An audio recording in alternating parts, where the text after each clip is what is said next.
Sekarang kita akan bahas tentang penyakit kehamilan. Tadi jawabannya disimpan dulu ya, Rek, ya. Disimpan dulu buat nanti kita ke persalinan, karena itu tadi sebenarnya materi persalinan.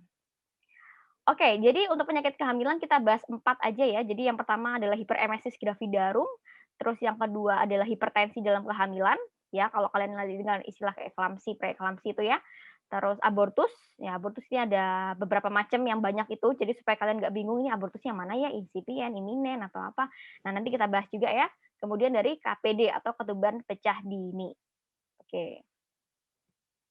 Nah, yang pertama adalah hiperemesis gravidarum. Hiperemesis gravidarum ini pasti akan sering keluar ya dan juga akan sering dialami juga oleh ibu hamil, terutama untuk trimester awal-awal ya. Jadi intinya hiperemesis sama juga hiper. Jadi dia berlebihan, emesis, dia mual muntah. Jadi hiperemesis gravidarum itu mual dan muntah berlebihan ketika kehamilan. Ini berlebihan ya. Kalau mual muntah biasa namanya emesis gravidarum, tapi kalau hiperemesis berarti sudah berlebihan. Nah, kenapa? Biasanya dikaitkan dengan hormon HCG tadi yang kita lihat untuk diagnosis kehamilan ya HCG tadi. Nah, dia terlalu berlebihan gitu. Ini penyebabnya juga ya. Nah, langsung aja. Jadi aku bahas biasanya kalau soal itu sering keluar adalah grade-nya, grade HG. Ada 3 grade, ada grade 1, grade 2, grade 3. Ya, jadi kalau grade 1, nah bedanya apa? Sebenarnya gampang aja, kalau 1 itu masih sadar, kalau kita lihat dari keadaan umumnya ya. Grade 1 dia masih sadar, grade 2 dia sudah apatis, sudah mulai menurun ya, dan sudah ada tanda-tanda aneh-aneh itu di grade 2 ya. Dan grade 3, wah sudah koma, sudah ini, sudah benar-benar sudah lemes banget, sudah nggak bisa ngapa-ngapain, itu kalau grade 3 ya. Jadi yang grade pertama dia sadar ya, tapi dia cuma muncul tanda dehidrasi. Apa aja sih tanda dehidrasi? Ya kita tahu ya, jadi dia tekanan darahnya turun ya, sistolnya turun, terus turgornya juga turun, matanya juga sudah mulai mulai cekung gitu ya. Dia tanda dehidrasi aja, cuman nggak ada yang aneh-aneh kayak yang lain, kayak muncul-muncul ikterus dan lain-lain belum ada ya kalau di grade 1. Tapi kalau di grade 2 ya sudah mulai kesadarannya sudah agak menurun ya, apatis. Sudah ada tanda syok juga, jadi tensinya sudah bisa sampai di bawah 100 juga, di bawah 100, di bawah 90 bisa kalau itu tanda syok ya. Terus kemudian muncul oligurie ya, jadi udah pipisnya udah berkurang ya. Demam juga, muncul demam, nah nafasnya bau aseton ya, jadi ada kayak keton-keton gitu ya, karena dia, apa ya, untuk metabolisme dia terlalu berlebihan akibatnya, anu ya, jadi produksi keton. Kemudian sudah ada ikterus juga. Nah ini bisa ada ya di grade 2. Oke, itu kalau yang hiperemesis grade 2. Nah, kalau yang grade 3, sorry ini nggak kelihatan ya kalian. Grade 3 dia sudah kesadarannya juga udah paling lemes nih, jadi udah somnolen, koma ya, terus nadinya juga sudah kecil ya, demam ya sama juga demam. Ya intinya dia muntahnya berhenti, ya apa, soalnya dia udah nggak sadar ya, bisa sampai sampai nggak sadar juga. Jadi udah yang paling parah itu grade 3 gitu ya. Oke, gampang ya sebenarnya ya kalau kita lihat dari grade-nya jangan sampai salah ya, karena menurut aku ini soal bonus nih, harus harus bener nih ya untuk grade-nya. Oke, berikutnya adalah untuk tata laksananya ya seperti prinsipnya aja. Kalau misalnya hiperemesis kan dia mual muntah terus kan, pasti kan kekurangan cairan. Sehingga apa yang kita butuhkan? Ya cairan ya. Jadi kita rehidrasi ya, kita rehidrasi. Dengan apa? Bisa dengan NaCl 0,9%. Itu kalau rehidrasinya ya. Nah, kalau misalnya maintenance-nya, karena dia juga udah kehilangan banyak nutrisi ya, banyak, glukosa, sehingga kita pakailah, glukosa D10 ya, perbandingannya D10%, D se D sep D10 banding RL 2:1. Ya, jadi kita untuk mencukupi kebutuhan, elektrolitnya juga dan juga, glukosa ya. Itu. Jadi prinsipnya karena dia dehidrasi, ya udah kita rehidrasi, ya. Nah, kalau untuk obatnya, jadi gimana caranya untuk kita obatnya, ya kita kasih obat antiemetik ya, contohnya piridoksin ya, piridoksin. Kalau ditanya dosisnya boleh ya, kalau kalian hafalin ya, piridoksin 4 tablet per hari. Terus doksilamin juga, ini juga antiemetik ya kalau untuk ibu hamil 10 miligram. Atau juga bisa juga metoclopramid ya, atau bisa juga dengan ondansetron, terserah kalian pilih mana ya. Jadi bisa keempat ini. Itu ya. Jadi prinsipnya itu, intinya rehidrasi sama kita kasih antiemetik. Oke, ini gampang banget materinya dan aku harap kalian semua bisa. Nah, sekarang untuk memantapkan, mari kita coba soal seperti biasa. Oke, soalnya adalah yang pertama, seorang ibu hamil datang ke poliklinik dengan keluhan keluhan mual dan muntah terus-menerus hingga mengganggu aktivitas. Dari hasil pemeriksaan didapatkan nadinya 100 kali per menit, ya, kemudian dia ada ikterus. Nah, udah ada hati-hati nih, ada ikterus. Kemudian ada berat badannya menurun, ya. Terus kemudian TD-nya segini, 90/70, artinya dia sudah mulai hipotensi. kemudian suhu meningkat, dia demam ya, dan ada benda keton. Nah, ini udah jelas banget, udah sangat full blown banget ya. Jadi diagnosis pasien adalah, nah, jadi kalian harus bener ya ini semua ya. Jadi dia adalah, oke, ya hiperemesis gravidarum. Kalau dari derajatnya, derajat 2. Kenapa? Karena dia sudah ada ikterus, sudah ada hipotensi, sudah ada keton, sudah ada ini ya, ikterusnya ya pokoknya ada 3 ini yang aku tadi bilang ya, dan dia juga tensinya juga turun ya 96, hipotensi. Udah sangat jelas sekali ya kalau dia adalah Hg grade 2. Kalau ditanya terapinya apa? Ya berarti rehidrasi ya dengan NaCl, terus maintenance dan juga jangan lupa kasih antiemetik. Itu. Gampang banget kalau Hg ini harus bisa semuanya ya. Heeh. Oke, sekarang terima kasih untuk materinya ya. Selanjutnya kita akan bahas ke berikutnya yaitu hipertensi dalam kehamilan. Nah, hipertensi dalam kehamilan ini juga paling sering keluar juga ya, karena ini juga sering juga ya kita alami ya, ibu hamil ya. Oke, jadi untuk patofisiologinya sebenarnya kenapa sih kok terjadi hipertensi dalam kehamilan, intinya aja ya, kita nggak usah terlalu mikir mikir, banyak-banyak, yang penting dia terjadi ini ya, perfusi dari uteroplasentanya menurun, ya, sehingga akan mengaktifasi endotel ya, dan terjadi vasospasme. Jadi kayak pembuluh darahnya akan konstriksi ya istilahnya ya, makanya terjadi hipertensi. Nah, ini sebenarnya yang bulet ya, dan akan mengeluarkan, vasoaktif ya, jelas pokoknya kalau sudah ada, pembuluh darah udah ada kelainan tuh pasti ini prostaglandin ya, kayak gini-gini, ini akan, muncul, ya kayak gitu-gitu, ya. Sehingga terjadilah namanya hipertensi. Dan kalau misalnya udah parah banget ya, endotelnya ada kebocoran kapiler, kalau misalnya dia sudah ada gangguan endotel, udah ada kebocoran kapiler, makanya kalau kita lihat misalnya kok tensinya tinggi, udah gitu ada edema, ada proteinuria. Nah, ini terjadi kenapa? Karena terjadi kebocoran kapiler. Nah, itu tadi ya. Jadi, ini kompleks juga ya untuk ibu hamil. Makanya tapi dari patofisiologi ini kalian bisa dari sini sebenarnya udah ada gambaran nih, oh berarti gimana kalau ada hipertensi? Pasti jadi nggak cuma hipertensi ya, jadi tensinya tinggi, udah gitu edema, kadang-kadang oh kakinya bengkak-bengkak semua nih. Jadi harus curiga kalau misalnya ibu hamil datang dengan keluhan tensi tinggi, udah gitu ada kok bengkak. Nah gitu. Nah itu berarti harus curiga suatu hipertensi dalam kehamilan. Oke, gitu ya. Nah, selanjutnya kita langsung aja ke macamnya. Nah, ini ada banyak ya untuk macam hipertensi dalam kehamilan. Jadi, gini, prinsipnya gini aja, pokoknya kalau ada kata-kata preeklamsi atau eklamsi ya, itu berarti pasti dia nggak cuman ya pasti kalau namanya hipertensi pasti tensinya tinggi ya, tapi pokoknya kalau ada preeklamsi sama eklamsi selalu ada proteinuria, ya pasti. Jadi kalau kalian nemukan hipertensi dan proteinuria, berarti jawabannya pasti kalau nggak preeklamsi ya eklamsi. Gitu aja. Jadi jangan mikirin yang lain ya, Kak. Nah, sama juga kayak superimpos preeklamsi juga gitu kan, intinya semua ada proteinuria, ya gitu. Jadi untuk membedakan nih dengan gestational hypertension ya, dengan hipertensi gestasional atau dengan hipertensi kronik. Nah, biar kalian nggak bingung, pokoknya kalau nggak ada proteinuria ya udah berarti bukan itu. Tapi kalau ada proteinuria pasti namanya preeklamsi atau eklamsi. Gitu aja ya.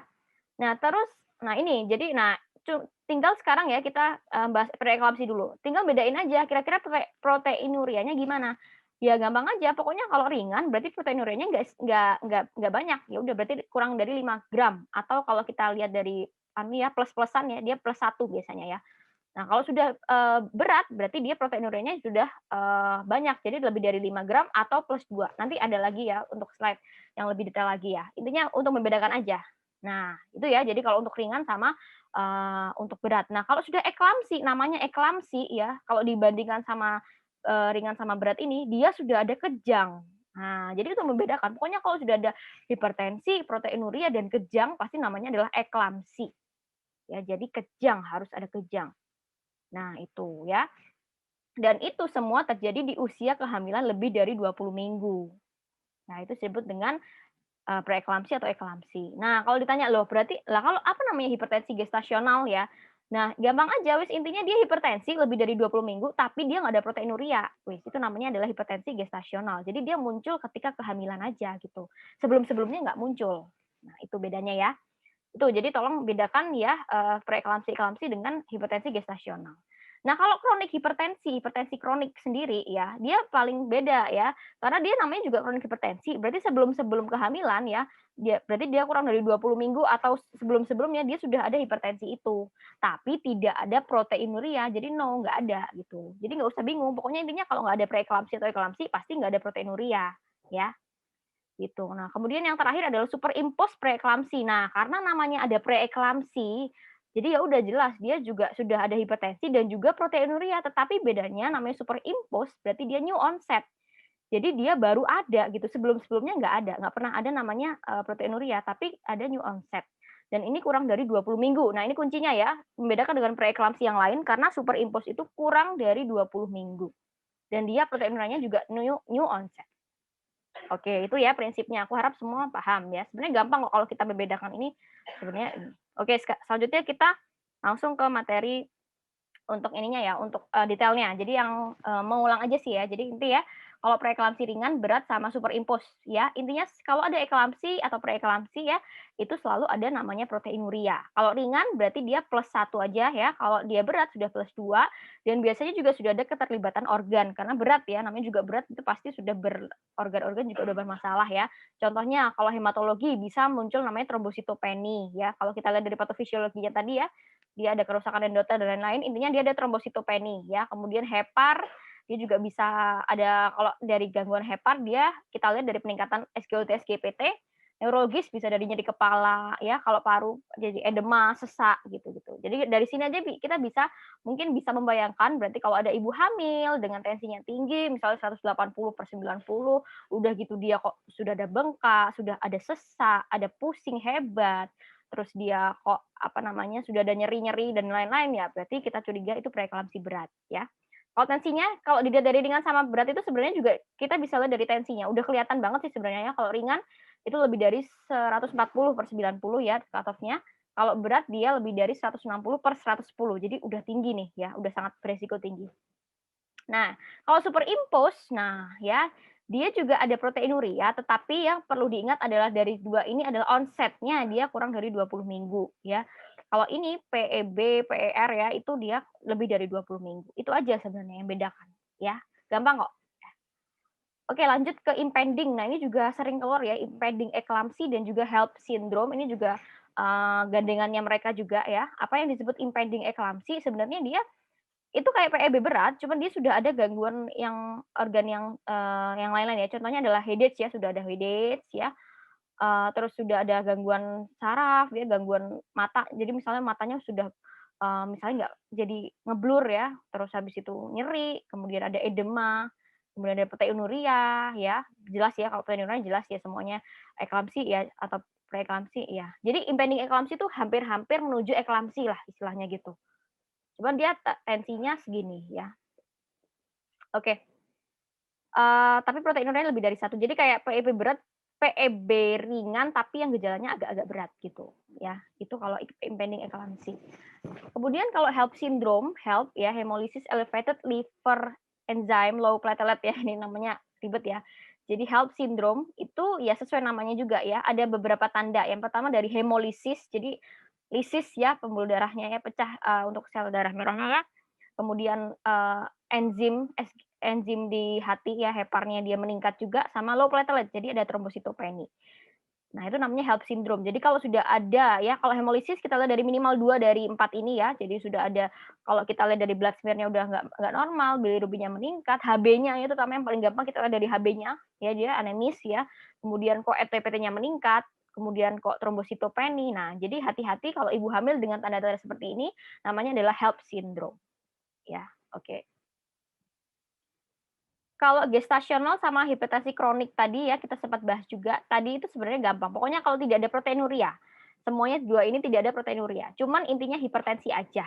Kalau gestasional eee, dia normal ya, ketika ya kurang dari 12 minggu postpartum. Jadi dia ada ya sampai kurang dari 12 minggu setelah lahiran, gitu ya. Tapi kalau hipertensi kronik pokoknya sebelum usia kehamilan, 20 minggu, oke? Gampangnya itu. Kalau gestasional ya udah berarti kan munculnya lebih dari 20 minggu, tapi dia bisa menetap sampai 12 minggu postpartum. Tapi kalau kronik dia sebelum kehamilan ya, sebelum 20 minggu kehamilan dia sudah hipertensi. Itu aja. Tapi dia sekali lagi ya, gestasional sama hipertensi kronik tidak ada proteinuria. Oke.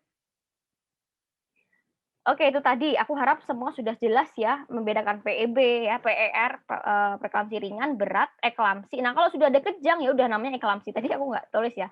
Ya pokoknya kalau sudah namanya kejang ya, itu berarti sudah masuk namanya eklamsi. Gampang aja gitu ya.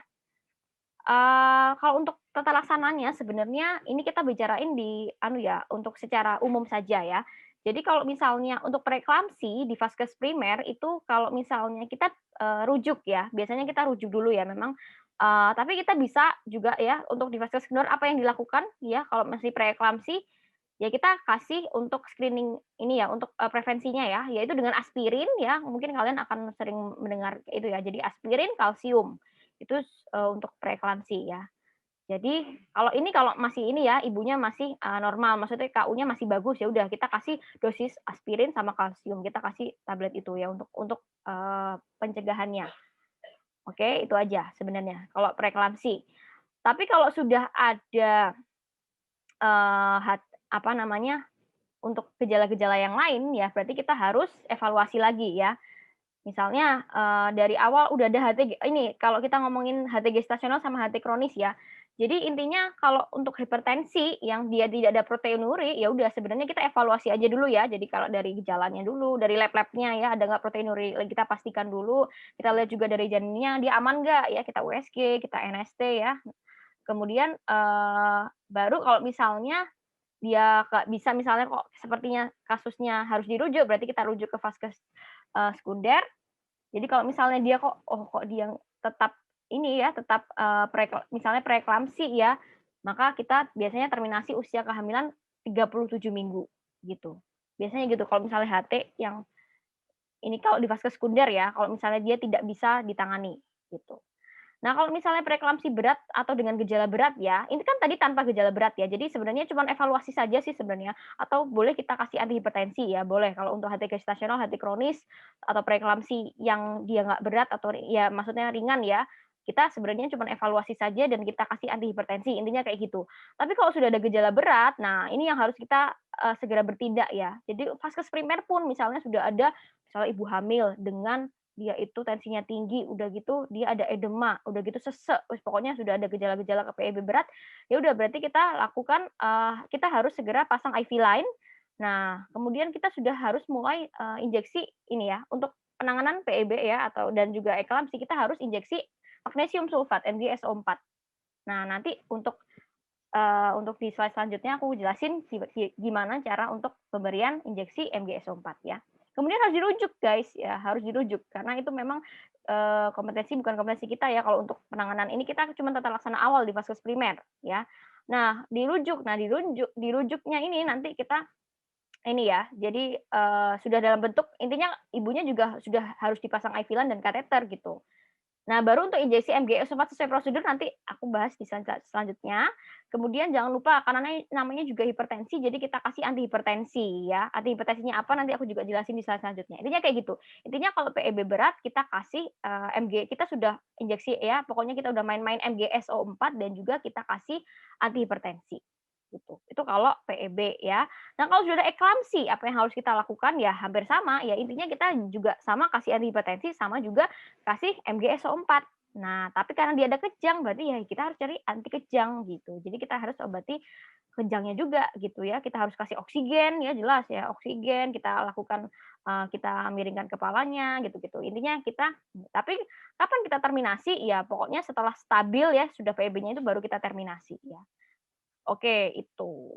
Itu aja prinsipnya sebenarnya itu. Pokoknya kalau PEB berat baru kita lakukan, terapi yang agresif. Kalau PEB berat sampai eklamsi. Tapi kalau masih ringan-ringan aja, ya kita kasih evaluasi saja, kita kasih antihipertensi aja, gitu. Oke, next. Oke, untuk, tadi aku bilang obat antihipertensinya ya. Jadi kalau ibu hamil, nah kalau urgent ya, kalau misalnya dia hipertensi berat, maka kita harus pakai IV ya. Jadi hidralazin ya, 5 miligram per 5 menit atau bisa juga dengan injeksi labetalol ini ya, labetalol 10 sampai 20 miligram. Nah, kalau misalnya nggak ada nih, misalnya kita di vaskes yang cukup terpencil nih, nggak bisa nih, nggak ada obat-obatan kayak gini, ya udah pakai aja nifedipin 10 sampai 30 miligram, itu dosisnya ya. Nah, tapi kalau misalnya dengan hipertensi kronik atau mungkin hipertensi yang ya cukup ringan ya, yang dia masih KU-nya masih bagus, kita kasih metildopa ya. Jadi first line-nya untuk ibu hamil ya, itu adalah metildopa 0,5 sampai 3 gram yang terbagi dalam 2 dosis. Jadi ini adalah obat-obatan antihipertensi yang kita gunakan untuk ibu hamil dengan hipertensi ya. Nah, selain itu nggak boleh ya, misalnya nggak boleh dikasih captopril karena captopril itu sangat teratogen ya, nggak boleh ya dikasih valsartan dan lain-lain nggak boleh. Jadi cuman ini aja obat-obatannya ya. Hati-hati. Jadi jangan mentang-mentang, oh dia hipertensi, kasih aja captopril. Hati-hati, sangat berbahaya. Jadi ini aja obat-obatan yang digunakan untuk ibu hamil. Oke, itu untuk obat antihipertensinya. Oke, berikutnya adalah, nah aku tadi bilang ya, kita harus main-main MgSO4 magnesium sulfat. Ini juga sering keluar nih di pertanyaan UKM PPD-nya. Jadi kalian harus bisa ya. Apalagi nanti kalau misalnya kalian juga udah dalam kondisi emergensi di IGD, ya udah ya harus berani ya lakukan pemberian MgSO4. Jadi kita lakukan loading dose dulu ya, yaitu dengan 4 gram ya, 4 gram magnesium sulfat 40% dalam 100 cc NS yang habis dalam 30 menit. Itu kalau loading dose, jadi 4 gram aja, tapi dalam 100 cc NS. Nah, kalau maintenance-nya adalah 6 gram dalam 500 cc, jadi lebih banyak, 6 gram tapi dalam 500 cc. Ya, selama 6 jam, lebih lama. Jadi ini maintenance ya, itu. Nah, untuk mengingat-ingat supaya kalian tuh nggak lupa, ini 4 apa 8 ya, apa 2. Nah, kadang-kadang kan suka lupa ya. Nah, jadi aku kasih jembatan ke lidahnya adalah 4, 6.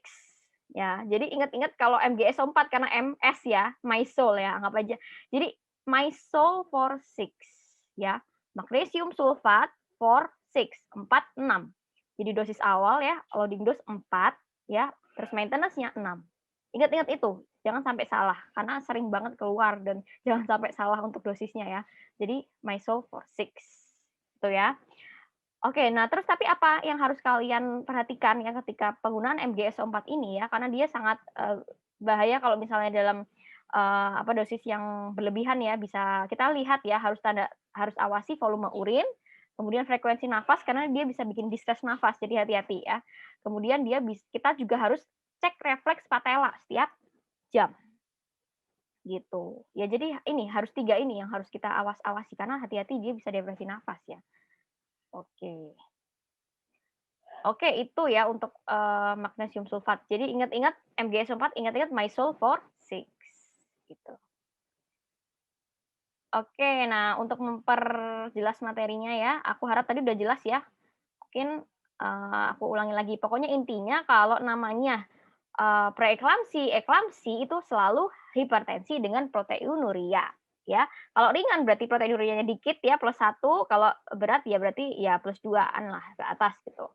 Nah, tapi kalau misalnya tidak ada preeklamsi, kalau eklamsi gampang, pokoknya tinggal ada kejang, itu namanya eklamsi. Nah, selain itu berarti tidak ada proteinuria, ya. Kalau gestasional hipertensi dia lebih dari 20 minggu, ya. Kalau kronik hipertensi kurang dari 20 minggu. Jadi gampang aja sebenarnya kalau bedain ya. Oke, nah sekarang kita langsung aja ke soal. Soal. Nah, oke. Jadi ada wanita usia 26 tahun dengan G2P1A0, usia kehamilannya 8 bulan ya. Datang untuk udah 8 bulan, 8 bulan berapa minggu tuh? 8 kali 4, 32 ya, udah 32 minggu nih. Nah, berarti udah harus ini ya, karena UK ini sangat penting usia kehamilan ya, untuk menentukan diagnosis juga. Jadi UK-nya sudah 32 minggu. Datang untuk melakukan pemeriksaan ulang, sebelumnya sudah melakukan pemeriksaan sebanyak 2 kali dan dinyatakan normal. Jadi sebelumnya dia tuh udah periksa mungkin sebelum kehamilan 8 bulan ya, sebelum 32 minggu udah periksa dan katanya normal. Nah, tetapi ketika pemeriksaan sekarang TD-nya 140/90. No, berarti udah hipertensi ya. Terus udah TFU-nya sekian ya, TFU sesuai ya 28 cm kalau kita lihat dari rumusnya si McDonald tadi ya. 28 kali 7/8 ya, itu ya sekitar 32 udah sama ya. DJJ-nya 150 kali per menit. Oke, udah masih aman lah ya. Proteinnya +1. Nah ini juga harus hati-hati. Oh, sudah ada proteinuria. Nah, berarti terdapat juga edema ringan pada tungkai bawah, tapi edemanya masih ringan ya. Apakah diagnosis pasien? Nah, oke. Ada 5 pilihan, ada preeklamsi ringan, preeklamsi berat, hipertensi gestasional, atau superimpos eklamsi. Nah, kira-kira apa jawabannya? Nah, jadi kuncinya adalah kita lihat dulu ya. Jadi, usia kehamilannya 8 bulan, berarti 32 minggu, berarti lebih dari 20 minggu. Kalau lebih dari 20 minggu, berarti kita harus singkirkan yang, kurang dari 20 minggu. Dari 5 ini, yang kurang dari 20 minggu adalah ini ya, superimpose. Jadi ya udah, ini harus dieksklusi nih, udah harus dikeluarkan pilihan E, berarti jelas salah ya. Kemudian, dari hasil pemeriksaan TD-nya sekian ya, dan proteinuria. Nah, berarti dia sudah ada preeklamsi atau eklamsi ya, Kak, sudah ada proteinuria, aku tadi bilang. Berarti kita D ini jelas salah, karena dia nggak ada preeklamsi, preeklamsi. Ya, berarti tinggal pilihannya 3, kalau enggak eklamsi, preeklamsi ringan, atau preeklamsi berat, gitu. Nah, sekarang kita lihat ada nggak kejang, gitu. Yang paling gampang eklamsi itu harus ada kejang, nggak ada kejang, berarti eklamsi pilihan A jelas salah. Nah, berarti tinggal B atau C, gitu kan. Nah, sekarang kalau lihat dari TD-nya sendiri ya sudah kelihatan sebenarnya kan 140/90 ya. Nah, sebenarnya ini masih belum tinggi-tinggi amat ya, kalau berat kan di atas 160 ya. Nah, tapi dia sudah proteinnya juga +1, jadi masih nggak terlalu tinggi ya. Nah, jadi jawabannya adalah ya B ya, preeklamsi ringan ya, karena dia ya walaupun sebenarnya ada edema ya, edema nggak apa-apa walaupun per ya atau preeklamsi ringan juga kadang-kadang ada edema ringan, nggak apa-apa, yang penting adalah dia kita lihat dari hipertensi dan proteinurianya ya, +1 Masian, dan hipertensinya juga tensinya masih segini. Jadi jawabannya adalah B, gitu. Oke? Aku harap cukup jelas materinya untuk hipertensi dalam kehamilan ya, karena ini juga akan sering keluar dan mungkin pasti akan keluar di UKM PPD ya. Jadi kalian harus bisa membedakan itu. Oke, selanjutnya adalah materi kedua yaitu abortus ya. Abortus ini juga cukup sering keluar ya, terutama untuk tipe-tipenya karena banyak tipenya dan kalian juga harus bisa membedakan tipe-tipenya itu ya. Oke, jadi kalau kita lihat dari definisi abortus adalah ancaman atau pengeluaran hasil konsepsi sebelum janin dapat hidup di luar kandungan. Ya, yaitu, kira-kira UK-nya adalah kurang dari 20 minggu, sorry ini kurang ya, UK-nya adalah kurang dari 20 minggu atau berat badannya adalah kurang dari 500 gram. Coba aku tambahin ya. Jadi dia UK-nya adalah 20 minggu. Sorry ini typo. Nah, untuk pembagiannya sebenarnya ada banyak ya untuk aborsi sendiri. Jadi untuk aborsi sendiri, sorry. Tar. Ini. Jadi untuk aborsi sendiri sebenarnya pembagiannya ada banyak ya. Kalau kita lihat dari waktunya, sorry ini 20 lah ya. Susah nih. Ya kalau dari waktunya, jadi ada early, ada late ya. Kalau mekanismenya ada spontan, induksi, ada medical, sama kriminal. Ini cuma secara mekanismenya aja ya. Tapi harus tahu kalau waktu abortus yang early itu ketika kurang dari 12 minggu, kalau late lebih dari 12 minggu. Nah, kalau secara mekanismenya itu ada spontan ya, abortus spontan. Terus ada induksi. Spontan itu berarti yang ya udah langsung aja keluar gitu ya. Kemudian induksi, berarti induksi namanya juga induksi, berarti, dia akan diinduksi, berarti memang harus, ada pemicunya ya, dirangsang.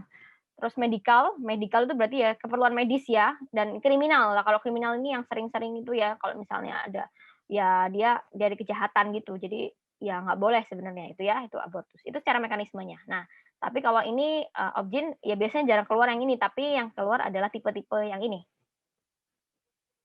Tipe-tipe abortus. Nah, ini kita lihat dari, kan banyak ya, ada incipient, ada incomplete, ada imminent, ada miss abortion, dan ada complete. Nah, biar kalian tidak bingung untuk membedakan, jadi kita lihat dari serviksnya dulu, Rek. Nah, kita lihat ya. Jadi kalau abortus, kita kan pasti pemeriksaan tuh ya, pemeriksaan porsionya. Ya kita lihat ya, porsio serviksnya gimana? Terbuka atau tertutup. Nah, kalau dia terbuka, berarti kita bedain 3 ya, ada terbuka atau tertutup, jadi bisa dua-duanya ya. Kemungkinannya bisa dua-duanya atau tertutup. Nah, jadi aku udah bedain kayak gini. Kalau dia terbuka, berarti pasti namanya abortus incipient. Nah, incipient. Jadi memang dia lagi lagi buka si ininya ya. Nah, biar kalian, tidak bingung, jadi gini aja, pokoknya kalau ingat incipient, inside. Nah, inside itu kan berarti masuk ya, berarti kan pasti terbuka ya, jadi ingat-ingat ya. Jadi untuk supaya memudahkan kalian, pokoknya kalau ada kata incipient, inside ya, berarti dia terbuka. Nah, karena itu beda sama yang lainnya enggak, yang lainnya ya bisa terbuka atau tertutup, kalau ini incomplete bisa dua-duanya. Kalau tertutup dia pasti tertutup semua ya, jadi itu yang paling membedakan dengan yang lainnya. Jadi kalau incipient pasti serviksnya terbuka ya. Yang kedua yaitu dilihat dari, kalau yang bisa dua-duanya ya, terbuka atau tertutup. Kalau serviksnya terbuka atau tertutup, jadi bisa 2 kemungkinan, yaitu incomplete. Nah, ingat incomplete, ingat income. Nah, pendapatan ya, pendapatan tuh kadang-kadang bisa buka, bisa tutup ya. Jadi ingat-ingat gitu aja. Pokoknya bisa kedua kemungkinan. Income, oh berarti incomplete. Jadi kalau incomplete, serviksnya bisa terbuka atau tertutup. Ya. Tetapi dia kurang dari usia gestasi ya, dia biasanya ya kalau incomplete ya, karena dia kan belum belum ini ya. Jadi, dari kita lihat dari TFU-nya mungkin masih kecil, gitu. Tapi kalau terbuka, incipient ini sudah sesuai usia gestasi, itu ya. Jadi ingat kata-katanya aja, pokoknya kalau incipient, inside berarti terbuka. Kalau incomplete, income berarti dia bisa terbuka atau tertutup, itu ya. Nah, sekarang kalau yang kita lihat dari serviks yang tertutup ya, nah ini aku singkat dengan I'm miscom ya, miscom. Jadi I'm ya berarti imminent ya miss ya ini kurang D ya, miss abortion ya, come-nya adalah complete. Ya, jadi kalau ada kata I miscom dia soalnya udah tertutup kan ya, miscom, udah miscom nih, dia ternyata udah tertutup serviksnya. Ya udah pokoknya ada kata I miscom berarti dia abortus 3 ini ya, antara imminent ya, I'm ya, miss atau come ya, complete. Nah, bedanya apa sih kalau untuk membedakan imminent, miss atau complete? Ya sebenarnya dari, eee, keluhannya ya, ini kok nggak anu. Kita lihat dari keluhannya. Kalau misalnya imminent, sorry, kalau imminent dia itu cuman bercak aja. Nah, jadi maksudnya paling gampang sebenarnya 3 ini yang paling gampang membedakan adalah ini ya, yang miss aja ya, yang miss dulu dari 3 ini. Karena miss itu yang paling gampang banget, karena dia udah porsinya tertutup, udah gitu dia nggak nyeri, nggak ada perdarahan. Jadi kayak ibunya namanya juga miss, miss ya, miss. Jadi dia baru tahu kalau ternyata bayinya itu meninggal gitu kan di dalam kandungan. Jadi kayak ya udah miss, karena nggak nyeri, karena nggak ada darah juga, nggak keluar bercak-bercak juga gitu. Tiba-tiba ya udah bayinya udah nggak ada gitu. Itu namanya miss abortion. Ya dan serviksnya tertutup. Nah, tapi kalau imminent, nah imminent itu dia sudah masih ada bercak ya, dia masih ya nyerinya dikit ya, tapi dia loh kok ada bercak ya, makanya ibunya kan loh kok ada bercak-bercak. Tapi kalau miss itu dia nggak ada bercak-bercak gitu loh, nggak ada darah juga, nggak ada jaringan, ya udah pokoknya nggak ada semua itu miss. Kalau imminent masih ada bercak lah ya gitu. Itu bedain ya, karena ini sangat penting loh, kalian harus bisa bedain imminent atau miss ya. Kalau complete ini namanya juga complete gitu, ya udah, jadi dia keluar semua gitu, udah jelas gitu. Dia porsinya udah tertutup, cuman dia jaringannya udah keluar semua, udah terekspulsi semua. Ini sangat berbeda dengan imminent sama miss. Mungkin yang agak bingung antara imminent sama miss ya, jadi itu tadi yang aku bilang, pokoknya kalau dia itu nggak ada apa-apa, nggak ada nyeri, nggak ada darah, nggak ada bercak, lalalas, pokoknya nggak ada semua, nggak ada itu berarti miss abortion. Jadi bayinya tuh masih di dalam sebenarnya ya, gitu. Oke, itu tadi aku harap dengan ini ya, kalian bisa paham ya. Jadi udah harus benar-benar bisa bedain ya, diingat-ingat sampai kapan pun, sehingga nanti untuk ke depannya harus tetap ingat. Jadi kalau ada kata inside, oh incipient, inside berarti dia terbuka. Kalau ada incomplete, oh income berarti income itu kan bisa terbuka, bisa tertutup ya, bisa kan namanya juga income kan bisa naik turun ya, ya udah bisa terbuka, bisa tertutup gitu. Kalau ada I miscom, imminent, miss abortion, sama complete, oh miscom nih, dia berarti serviksnya udah tertutup duluan gitu. Itu ya, aku harap itu bisa memudahkan kalian. Oke, next ini untuk detailnya ya. Jadi kalau aku bagi 5 tadi ya. Jadi sekali lagi kalau miss abortion itu dia udah sama sekali nggak ada apa-apa ya, perdarahannya juga nggak ada, nyeri perutnya nggak ada, serviksnya juga tertutup ya gitu. Tapi kalau abortus complete, nah sama iminen ya, complete tadi kan, nah perdarahannya masih ada, iminen juga perdarahan ada, tapi sedikit ya, walaupun nggak terlalu gimana-gimana, tapi dia ada, masih ada gitu loh. Jadi beda banget sama miss ya. Nah, terus kalau incipient sama incomplete, nah kalau incipient itu dia eh, perdarahannya sedang atau banyak. Nah, jadi kalau dua ini antara incipient sama incomplete, incipient tadi kan inside ya, ingat-ingat inside. Inside berarti dia lagi buka-bukanya, lagi ini loh. Lah, kita lihat dari gambarnya tuh lagi parah-parahnya, dia lagi benar-benar keluar-keluarnya gitu namanya incipient ya. Oke, terus kalau ini ya abortus incomplete, yang incomplete dia jadi tadi namanya income, jadi bisa buka bisa tutup. Nah, kalau ini lagi buka ya, nah gitu. Jadi perdarahannya juga sedang atau banyak. Dan nyeri perutnya incipient sama incomplete ini dia yang hebat ya, nyeri perutnya udah sedang sama hebat. Tapi beda banget incipient dia terbuka. Kalau incomplete tadi bisa terbuka atau tertutup. Gitu ya. Ini miss ya pokoknya miss itu enak banget dia nggak ada ekspulsi, dia itu pokoknya lebih kecil ya. Nah, Terus kalau complete dia enak banget, namanya juga complete berarti ekspulsinya udah keluar semua. Imminent, nah imminent ini kan ancaman ya, imminent itu nama lainnya apa, abortus yang mengancam aja gitu. Jadi dia belum sampai yang gimana-gimana. Jadi cuman ya porsinya juga dia tertutup ya, namanya miskom ya, ya tertutup, tapi dia udah ada ya ada sedikit lah bercak-bercak darah, ada sedikit ya. Cuma dia nggak ada ekspulsi, jadi jaringannya juga nggak ada, nggak ditemukan gitu, karena cuman bercak aja gitu. Nah, kalau insipien ini dia nggak ada ekspulsi ya, dia memang lagi ini tapi dia nggak ada jaringan, lagi karena lagi gitu, belum belum nggak keluar ya. Kalau incomplete dia ada ekspulsi. Nah, gitu. Nah, kalau untuk terapinya sebenarnya, gampang aja, pokoknya kalau yang masih belum keluar, berarti dikeluarkan gitu aja prinsipnya. Kalau dia itu, sudah misalnya kayak MIS ya, MIS itu kan sudah mati ya, jadi udah berarti janinnya kan belum keluar, ya udah dikeluarin, ya dievakuasi pakai AVM, aspirasi vakum manual atau dikuret, gitu aja. Kalau komplit, nah karena dia sudah keluar semua, ya udah nggak usah dikeluarin, ya udah diobservasi aja karena udah keluar semua kan, gitu. Kalau iminen, nah karena iminen itu kan ancaman saja ya, tapi masih belum gimana-gimana, jadi ya udah ini kita pertahankan aja, diobservasi aja dulu gitu.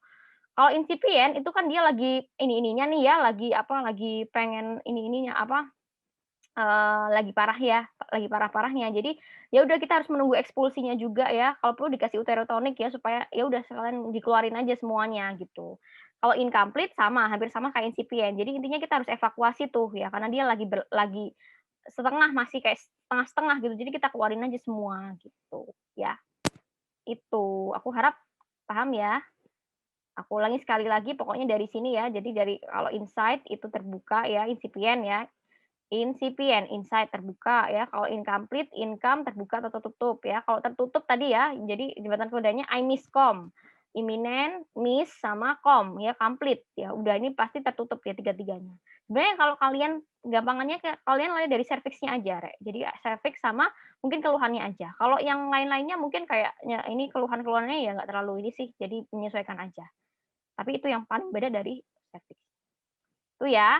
Oke, disimpan ya, abortus ini nanti ada soal di akhir ya. Oke, aku harap mengerti ya materi abortus. Selanjutnya kita temani abortus ya, yaitu mola hidatidosa. Itu dia adalah kelainan pada fili korionik yang disebabkan oleh proliferasi. Jadi dia proliferasi, jadi dia kayak bentuk-bentuk ini, dia berkembang-berkembang sendiri. Jadi kayak istilahnya hamil anggur. Nah, ini kan kayak anggur ya. Nah, hamil anggur tuh mola hidatidosa. Jadi dia sebenarnya ya janinnya ya nggak ini kayak anggur aja gitu, nggak terbentuk ya. Nah, anamnesisnya kita lihat, nah karena dia jadinya nggak sempurna ya, kayak anggur aja, jadi dia pasti sesuatu yang tidak sempurna ya pasti nanti akan, lepas ya, jadi perdarahan per vaginam ya. Habis itu dia mual muntah hebat juga ya, kenapa? Karena dia HCG-nya meningkat banget nih, di mola ini HCG-nya meningkat. Jadi dia mual muntah hebat ya. Kemudian dia nyeri perut ya, jadi dia ini emang keluhannya lebay kalau untuk mola ini ya. Nah, kemudian yang khas dari pemeriksaan fisik, saya ini mau tak hapus dulu ya. Kemudian yang khas dari pemeriksaan fisik, oke, sebentar ini mau aku hapus. Oh, nggak bisa ya?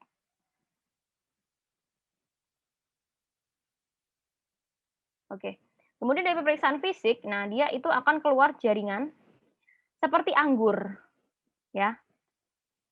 Keluar jaringan seperti anggur, nah kemudian uterusnya itu lebih besar dari usia kehamilan. Karena dia mulai itu gede ya, kayak ibaratnya anggur, jadi dia gede. Jadi dia akan lebih besar daripada usia kehamilan, gitu.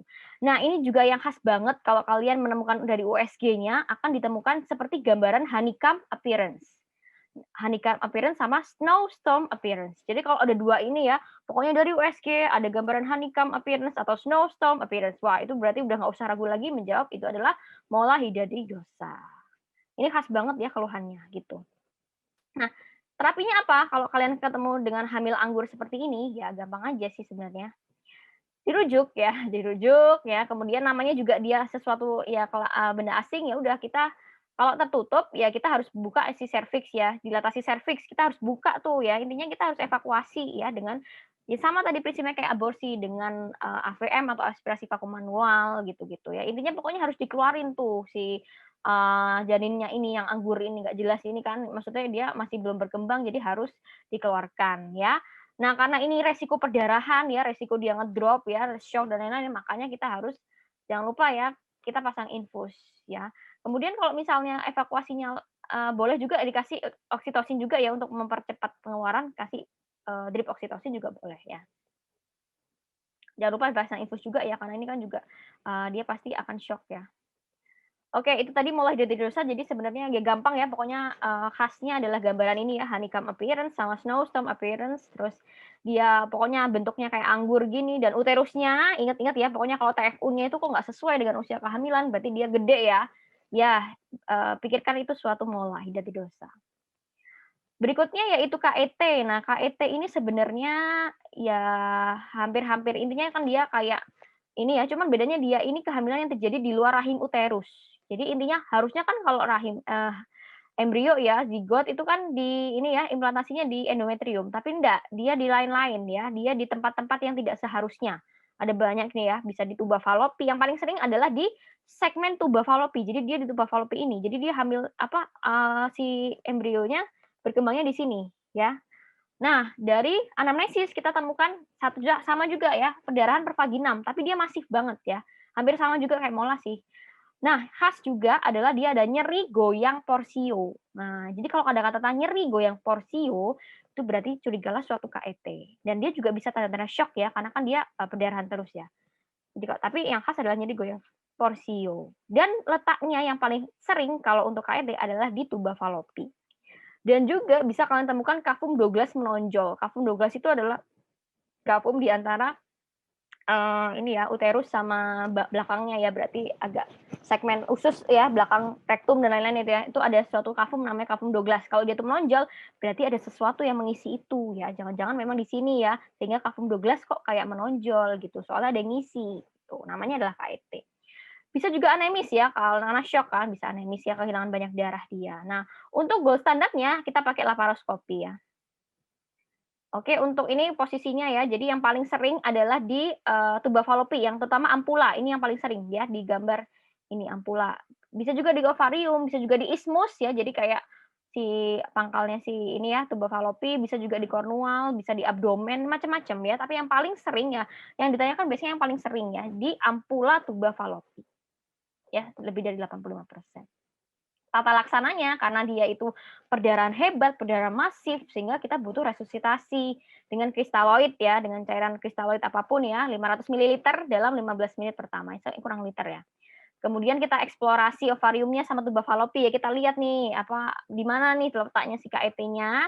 Kemudian kita kalau misalnya dia oh ketemu nih ya kita salpingectomy ya, ya udah kita potong nih salpingnya ya tuba falopinya gitu.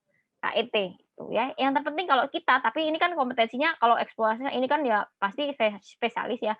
Kalau dokter umum ya cukup ya pokoknya resusitasi lah ya. Jadi hentikan perdarahan, resusitasi kita pasok ya supaya dia nggak drop. Oke, aku harap dari 3 tadi ya, AMK, abortus, mola, sama KET ini harus paham ya, karena ini juga, harus bisa ya kalian ya. Sekarang langsung aja kita ke latihan soal.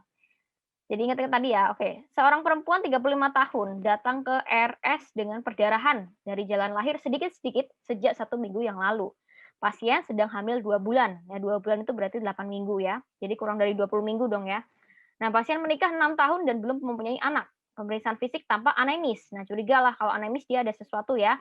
Pendarahan kah atau apa, pendarahannya masih berarti ya. Pemeriksaan dalam vagina uterus sebesar UK 8 minggu ya. UK-nya 8 minggu berarti cocok ya, 2 bulan kan 8 minggu. Berarti ya sesuai dengan usia kehamilan ya. Nyeri goyang porsio. Nah, nyeri goyang porsio ini khas juga tadi kan ya. Parametrium kanan dan kiri tidak teraba massa. Berarti nggak ada di endometrium atau di psikometri nggak ada massa. Nah, berarti curiga nih, ini bayinya di mana berarti kan gitu ya. Nah, kafum Douglas menonjol. Nah, ini juga ya ada clue-clue. Diagnosis yang tepat adalah, nah ini sebenarnya full blown banget ya kalau kalian pikirkan ya. Jadi kita lihat ini dia sesuai dengan usia kehamilan ya intinya. Terus dia itu ada tanda-tanda shock ya, anemis ya. Ada keluar darah dari jalan lahir, ada nyeri goyang porsio. Nah, ini sangat khas. Nah, apakah jawabannya? Jadi tolong ya dijawab harus benar ini ya, karena tadi udah aku jelasin. Jawabannya adalah KET ya, kehamilan ektopik terganggu. Cirinya adalah ada perdarahan, ada tanda shock ya, bisa sampai anemis juga ya. Ada nyeri goyang porsio. Nah, ini khas juga tadi ya KET dan kafum Douglas menonjol. Berarti ada sesuatu yang mengisi itu. Nah, Jawabannya adalah KET, kehamilan ektopik terganggu gitu. Ya. Oke, ada soal lagi, satu lagi ya tentang perdarahan-perdarahan ini. Ini wanita usia 25 tahun datang dengan keluhan keluar darah dari kemaluan dengan warna merah segar, tidak ada nyeri. Nah, tidak ada nyeri, HPHT 6 minggu. Pemeriksaan VT didapatkan bercak darah di OUE, tidak ada jaringan, uterus menutup. Nah, diagnosis yang mungkin adalah, oke, tadi kan aku kalau membedakan itu kita dari uterus ya. Jadi kalau uterusnya menutup atau membuka. Jadi kalau uterus menutup tadi apa? Nah, uterus menutup kita lihat aja ya. Uterus menutup ya, tertutup. I miscom tadi ya jembatan kedainya. Jadi kalau nggak imminent, miss abortion ya complete. Nah, jadi dari 3 ini ya berarti kalau nggak imminent, miss abortion ya incomplete. Nah, berarti pilihan B sama D harus dicoret. Nah, karena bukan nih, berarti KIT juga apalagi bukan ya, dia nggak adanya debu goyang porsio dan lain-lainnya. Udah, berarti kalau nggak imminent, incomplete ya miss abortion. Nah, sekarang dari 3 ini kira-kira kalau ada bercak darah tapi nggak ada jaringan, ya. Nah, jelas kalau nggak ada jaringan, nah jelas kita akan mengeksklusi si ini abortus mana ya? Oh, complete ya, sorry. Incomplete berarti jelas salah ya. Kalau incomplete kan dia uterusnya dia bisa 2 ya, bisa terbuka atau tutup. Jadi masih bisa ya, incomplete masih bisa. Cuman yang tidak bisa adalah ini, jelas yang pilihan B ya, karena incipient itu inside ya, berarti terbuka. Uterusnya di sini menutup, jadi B jelas salah ya. Berarti kalau nggak imminent, ya miss ya. Kalau atau incomplete bisa juga kalau uterus menutup incomplete juga bisa. Tetapi dia, dia tidak ada nyeri ya, tidak ada jaringan, tapi dia ada bercak-bercak ya. Ada bercak darah tapi tidak ada jaringan. Nah, kalau ada bercak darah berarti dan ini berarti dia miss abortion jelas salah karena kalau miss abortion itu nggak ada bercak-bercak ya. Jadi dia tidak ada bercak, tidak ada perdarahan, nggak ada jaringan gitu. Jadi pilihannya kalau nggak incipient ya incomplete gitu kan. Nah, sorry. Kalau nggak kalau nggak imminent ya incomplete. Kalau nggak imminent ya incomplete ya, benar. Incomplete. Nah, berarti jawabannya adalah abortus imminent ya. Kenapa? Kalau incomplete ya, kalau kita lihat dari incomplete dia kurang dari usia gestasi. Oke, tapi dia uterusnya di sini jelas menutup ya, dan dia tidak ada nyeri. Kalau incomplete, teman-teman, incomplete itu dia hebat nyerinya ya. Jadi dia nyeri hebat. Kalau incomplete ya, itu nyeri hebat, jadi nggak mungkin. Kita lihat lagi ya. Oke, incomplete. Dia perdarahannya sedang sampai banyak dan perutnya sedang sampai hebat. Jadi nggak mungkin. Pokoknya kalau ada inside atau income ya, pokoknya lagi buka-bukanya, itu dia pasti dia dia nyeri perutnya hebat karena lagi buka-bukanya. Nah, karena ini dia itu tertutup sih ininya ya, kita balik lagi, karena dia uterusnya menutup dan dia juga nggak ada nyeri, ya berarti ya udah jawabannya adalah imminent. Ya. Abortus imminent. Kenapa? Karena porsinya tertutup, kemudian bercak darah ya, bukan miss ya, karena dia ada bercak darah. Kalau miss abortion dia masih sudah tidak ada lagi bercak darah, jaringan nggak ada, dan dia tidak ada jaringan. Jadi jawabannya adalah abortus imminent ya, sekali lagi. Ya nggak apa-apa lah kalau masih salah-salah dikit nggak apa-apa ya, tapi ingat lagi ya yang grafik ini ya supaya kalian benar-benar bisa bedain. Ya, jadi dari jembatan kendali tadi ya, inside ya, incipient berarti inside berarti terbuka. Kalau incomplete berarti terbuka atau tertutup karena income ya, incomplete income. Kalau ini tertutup ya, I miscom. Jadi miscom dia tertutup udahan semuanya ya. Imminent, miss abortion sama complete. Itu. Paling gampang sebenarnya complete karena dia udah keluar semua ya dan dia porsinya tertutup. Ya. Nah, cuman nih berarti yang bedakan adalah imminent atau miss aja ya. Kalau miss itu paling gampang juga karena dia ya udah nggak ada nyeri, nggak ada darah, nggak ada jaringan gitu. Kalau imminent masih ada bercak. Itu ya.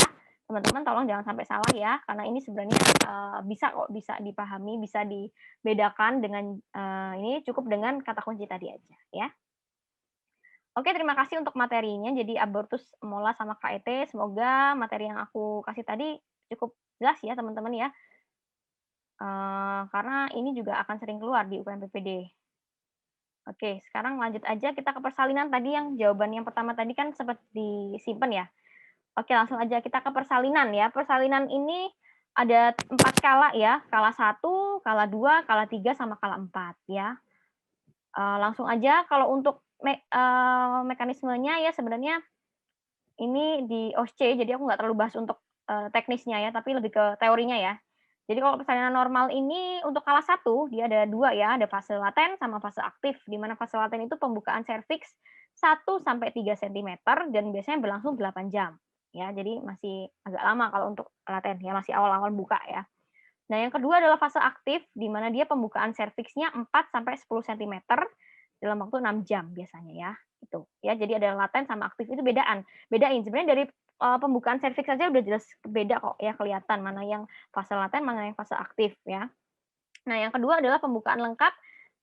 Kalau kala 2, ya kala 2 itu berarti sudah lengkap ya, jadi sudah crowning. Jadi, kepala bayinya udah kelihatan tuh ya, sampai dia lahir si bayinya, ya itu kala 2.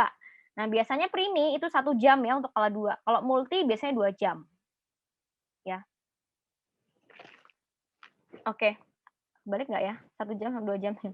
Ya, oke. Kalau yang kala 3 itu segera setelah bayi lahir sampai plasenta lengkap.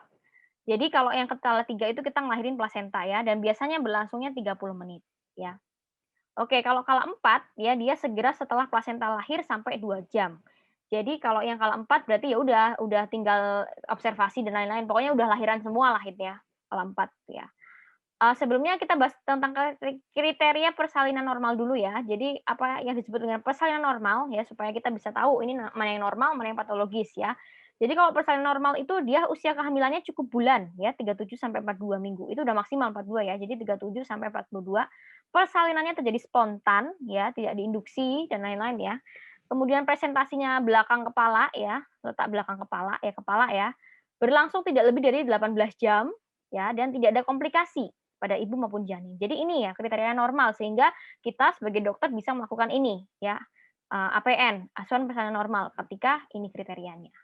Kalau misal di luar ini berarti ya tidak normal, patologis, berarti ya itu yang harus kita, lakukan tindakan lain. Nah, sekarang kita bahas satu-satu ya, ini juga sering keluar ya di UKM-PPD ya, kala 1. Nah, kala 1 apa sih yang kita ukur? Nah, ini juga sering keluar ya. Jadi, ada beberapa parameter yang diukur ketika kala 1 ya. Nah, aku singkat dengan dukun Tobats ya, jadi DKN TBATS ya. Jadi yang pertama dukun ya, DKN ya, denyut jantung janin ya, JJJ ya, kontraksi sama nadi. Nah, ini dihitungnya, nah ini juga kadang-kadang sering keluar ya, berapa jam, berapa menit itu ya. Jadi kalau fase laten, masih fase laten, itu, kita ini ya, jadi, nggak terlalu 1 jam ya. Kalau nadi, pokoknya kalau semua nadi dia 30 menit ya diukurnya, kalau nadi itu kan karena gampang ya ngukurnya ya, ya udah berarti dia sering 30 menit. Tapi kalau DJJ, kontraksi itu kan agak ribet ya, jadi ya kita ya nggak usah lama-lama ya, 1 jam ya. Jadi kita seringnya kalau laten 1 jam, baru kalau fase aktif kita rajin 30 menit, tiap 30 menit, itu ya. Tapi kalau yang ini, nah sekarang yang tobatsnya ya, ada tekanan darah, pembukaan ya, buka itu maksudnya pembukaan serviks, penurunan ya, turunan itu penurunannya, penurunan, kepala ya, terus suhu. Nah, jadi kalau tobats ini dia lebih lama ya, jadi setiap 4 jam kalau fase laten, ya. Kalau fase aktif dia 4 jam juga, tapi kalau suhu 2 jam, karena suhu kan gampang ya ngukurnya, jadi dia lebih, cepat 2 jam. Ini sering keluar ya kadang-kadang ya ditanyain, ini kira-kira kalau misalnya kala 1 berarti kontraksi dinilai setiap berapa menit kalau fase aktif gitu-gitu ya. Ya ini kuncinya, dukun tobat ya untuk jembatan keledainya supaya kalian inget itu ya.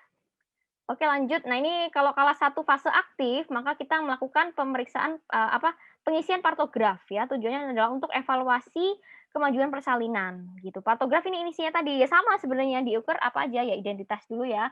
Ini kita ngukur DJJ, kita, lihat air ketubannya, kita lihat dari molase, pokoknya lengkap ya, kita lihat dari, kontraksinya, kita lihat dari penurunan, dari, pembukaan serviks. Nah ini, jadi intinya ya ini tadi ya, salah satu ini untuk melanjutkan ya fase aktif ya, ini kita isi di partograf ini, gitu ya.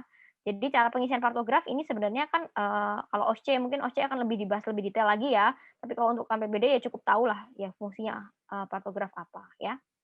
Itu ya untuk kala 1 ya, jadi kala 1 yang terpenting adalah kalian harus tahu apa saja yang dievaluasi dan juga untuk partograf ini. Oke, sekarang kita ke kala 2. Kala 2 itu waktunya untuk melahirkan janin ya, ketika pembukaan serviks sudah lengkap. Nah ini kan sebenarnya UKM OSCE banget ya, jadi kalian bisa belajar untuk OSCE untuk teknisnya aja ya. Intinya kan ya gimana lah untuk melahirkan si bayi ya, ketika pakai gimana teknik biparietal dan lain-lain itu nanti dibahas lagi ketika OSCE. Tapi yang terpenting untuk teorinya adalah kala 2 muncul ketika adanya ini ya, Doran, Perjol, Vulkateknus untuk jembatan keledainya. Doran, dorongan meneran ya, jadi ibunya udah pengen mengedan ya, neran gitu ya. Perjol, perineumnya udah kelihatan, udah menonjol ya. Kemudian vulkanya sudah vulva dan vaginanya sudah membuka, dan teknus sudah ada tekanan anus. Nah, ini berarti sudah ada ini udah kala 2, udah ada persiapan-persiapan kala 2, ini kayak gitu ya. Oke. Kemudian ini episiotomi. Nah, kapan dilakukan episiotomi? Nah, ini juga kadang-kadang sering keluar ya, indikasinya adalah ketika perineumnya rigid ya, dia perineumnya kaku jadi nggak bisa elastis gitu ya. Kemudian yang kedua pertolongan persalinan kala 2 normal, bisa aja ya, terutama gini sih yang paling sering aja ya, yang paling sering adalah ketika bayi besar ya. Jadi kalau bayinya besar banget kan kasihan tuh ya nanti bisa robek, nggak cukup. Jadi ya udah kita epis ya. Bayi besar atau ada distosia bahu, ya pokoknya ada penyulit lah intinya. Kalau ada penyulit ya udah kita lakukan episiotomi, tapi komplikasinya juga macam-macam ya. Bisa ada hematom, infeksi dan lain-lain. Jadi makanya hati-hati ketika episiotomi. Oke, itu aja. Sekarang kita ke kala 3. Nah, kala 3 ini adalah kita melahirkan plasenta. Ini ada 3 ini ya, 3 manuver ya. Pertama adalah kita pemberian suntikan oksitosin, IM ya, 10 unit IM pada sepertiga paha kanan yang bagian lateral ya. Kemudian kita PTT, peregangan tali pusat terkendali. Jadi kita regangkan bukan ditarik ya. Jadi kalau misal apa namanya, nah tapi jika plasenta belum lahir dalam waktu 15 menit ya, dan juga kita kasih 10 IU oksitosin gitu. Jadi intinya kita lihat untuk kita waktunya untuk melahirkan plasenta itu maksimal 30 menit gitu ya. Kalau misalnya nggak bisa, ya udah kita harus manual plasenta. Atau kalau udah nggak bisa ya lebih dari 3 menit ya udah gampangannya dirujuk lah ya. Ya, jadi PTT, habis itu baru kita masase ya. Kalau sudah sambil kita masase, jadi kita PTT itu sambil kita masase fundus uterusnya ya secara dorsokranial ya. Jadi kayak kita ke bawah dan juga ke atas ya, dorsokranial masase fundus uterus supaya si plasentanya bisa lahir.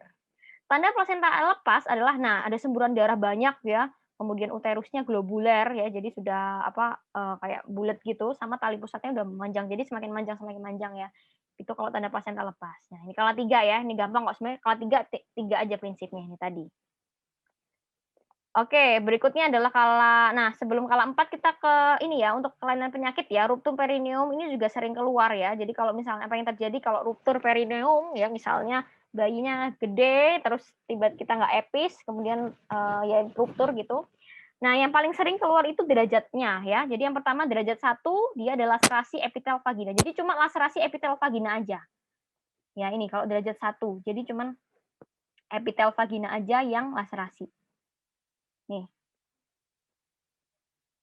Nah, kalau misalnya derajat 2 melibatkan kerusakan pada otot-otot perineum ya. Intinya dia masih belum ada melibatkan kerusakan dari sphincter anusnya masih, belum ada ya. Dia vaginanya juga udah ini, tapi dia masih belum, ada kerusakan dari sphincter ani. Jadi belum sampai sphincter ani ini kan ini ya, belum sampai.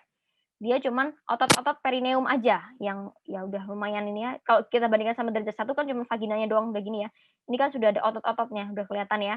Nah, kalau derajat 3 ini sudah ada kerusakan otot sphincter ani. Nah, di sini sudah ada kerusakan. Nah, grade-nya ada 3A sampai 3C ya. Jadi kalau 3A dia itu robekannya kurang dari 50%, kalau 3B ya pokoknya patokannya 50% ya.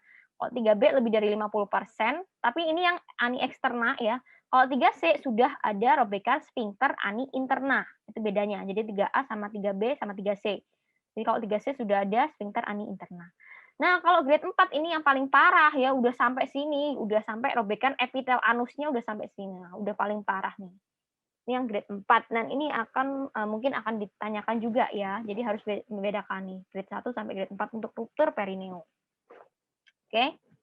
Itu tadi. Nah, sekarang kita kala 4 ya. Jadi kala 4 itu intinya sudah 2 jam postpartus ya. Jadi ini bayinya udah lahir, plasentanya udah lahir, kita tinggal monitor aja sebenarnya tanda-tanda vital ya. Hati-hati ya karena dia takut kalau ada komplikasi, mungkin ya ada perdarahan gitu-gitu ya. Jadi kita tetap monitor dulu kontraksi uterusnya supaya nggak lembek ya. Kalau lembek dia bisa perdarahan ya. Monitor kontraksi uterus ya. Perineorafi ya, jadi kayak perineumnya tadi misalnya ada laserasi ya kita anulah, kita perbaiki gitu ya. Kemudian kita evaluasi dan estimasi jumlah perdarahan. Jadi kita lihat ya, ada nggak perdarahan. Sama jangan lupa ibunya inisiasi menyusui dini. Itu dilakukan di kala 4. Oke.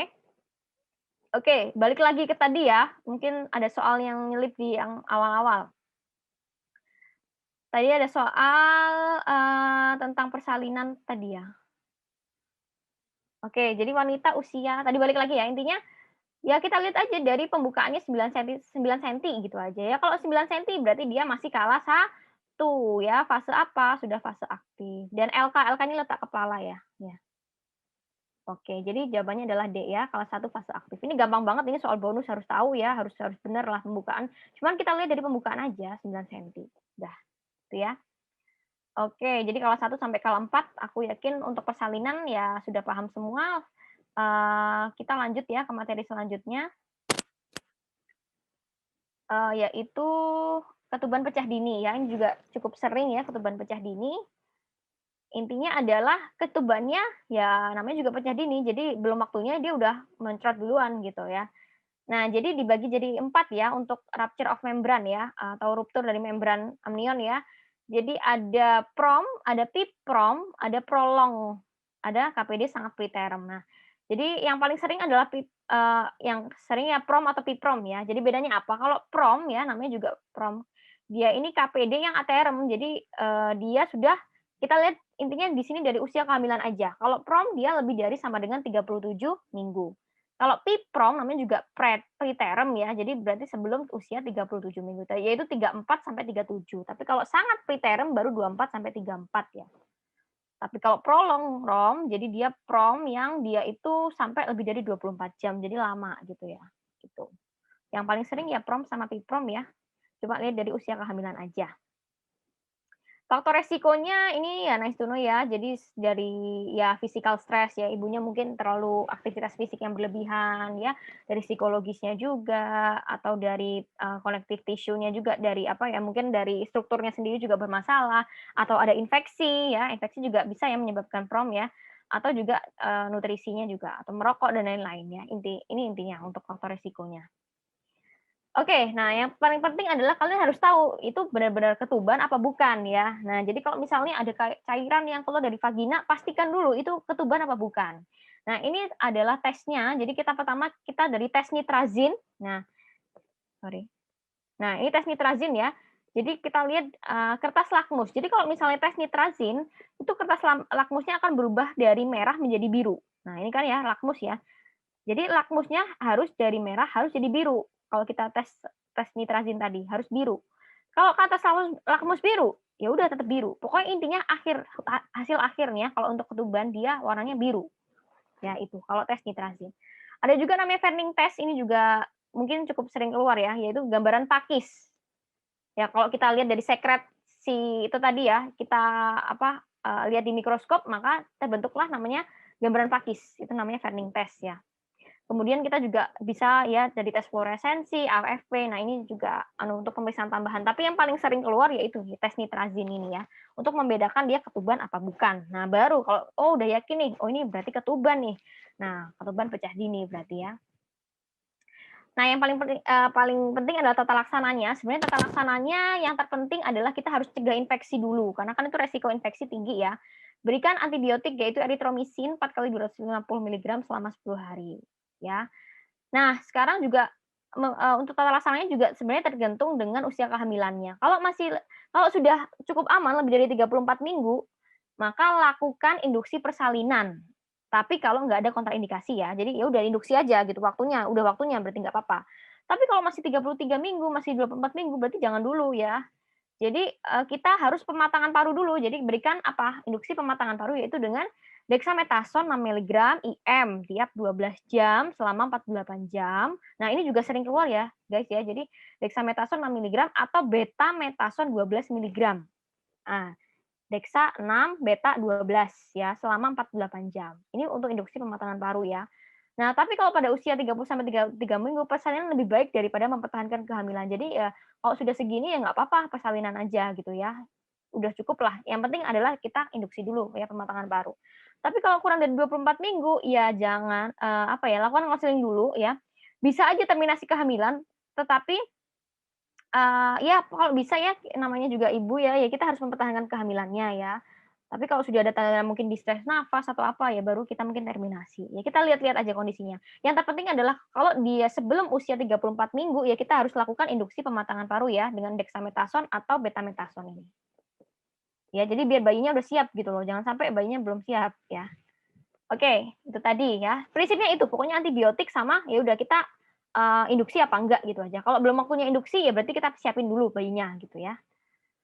Kemudian kalau KPPD memanjang, yaitu prolong prom, yaitu lebih dari 24 jam, ya itu resiko infeksi tinggi, sehingga kita harus kasih antibiotiknya lewat injeksi, yaitu dengan benzil penisilin ya, atau dengan clindamycin. Ini IV semua ya. Itu ya. Boleh juga untuk terapi KPD boleh, kita untuk neuroproteksinya kita, kurang dari 31 minggu. Kita pakai magnesium sulfat ya, kalau untuk neuroproteksinya boleh. Kemudian kalau untuk kortikosteroidnya untuk menurunkan resiko distress nafas, ya itu tadi ya dengan induksi itu betamethasone tadi ya 12 miligram. Ingat kalau beta 12, kalau dexa 6 ya. Gitu. Jadi intinya untuk mengurangi, distress nafas supaya dia parunya udah siap gitu ya. Oke, prinsipnya cuma itu aja ya, gampang kok kalau prom. Yang penting, prinsipnya kalian harus pastikan dulu itu benar-benar ketuban, dan yang kedua adalah tata laksananya adalah yang terpenting adalah kita induksi kalau udah siap, kalau belum siap matangkan dulu, itu aja. Dan jangan lupa kasih antibiotik, ya.